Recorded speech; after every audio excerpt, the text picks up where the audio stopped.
Magic comes from a furry owl. So let's dive into the lore of my manga based on my D&D games. The first question is, what is magic? Magic in the most simplest terms is called the mistress, and it sits over everything. And in chapter 15 of The Devil's Deal, we get an actual explanation of it. Young, the furry owl, is the source of all mistress within the world. Young is known as the conduit of positive and negative energy. And yes, she is one of the 12 gods in the world itself. And she resides within Yang's Nest, which is the highest mountain in the world. And unlike most of the other gods here, she has no church or followers. She simply sits there and does her job.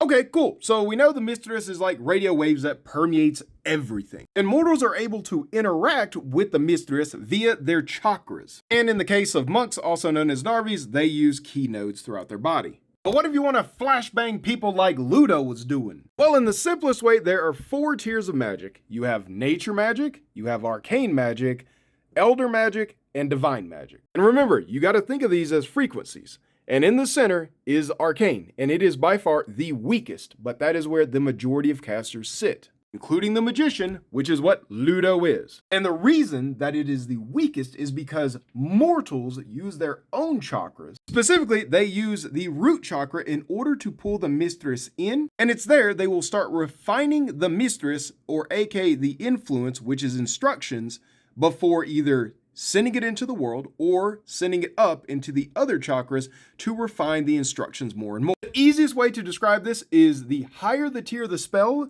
the more chakras have to refine those instructions before it's pushed out into the mistress that then says, okay, I'm going to do this thing. And the reason arcane's the weakest is because it comes from mortals.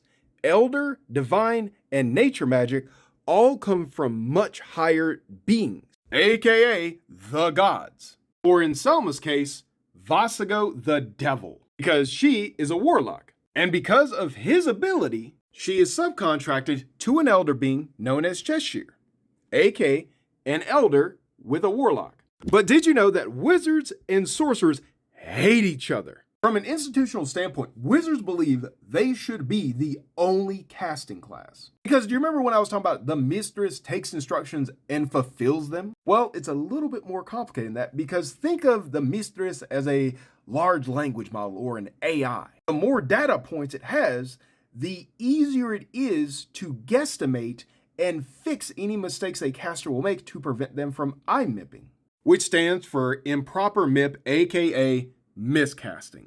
And the way that the mistress actually helps casters is the more a spell is casted the exact same way, the easier it is to kind of auto-correct any mistakes, to give them a little bit more leverage. But the thing is, wizards, sorcerers, bards all cast differently. Which means that even if you had all 3 of these casters, 2 of them which are sorcerers, casting Fireball, the system would register 3 different spells, because wizards will always cast that spell the same way. And we'll get into modifications later. That's out of the scope of this. But sorcerers cast through emotions and memories tied to a spell. And you know what the mistress does? It looks at that activating memory and emotion and ties that to the spell itself. So as far as the mistress cares, sure, you're casting a fireball, but you're actually casting a different spell because you're using different activators. So even within the casting world, all these casters have an issue because they're effectively fighting each other to try to cast the spells that the system is constantly trying to figure out what is the right way to actually guess what you're doing.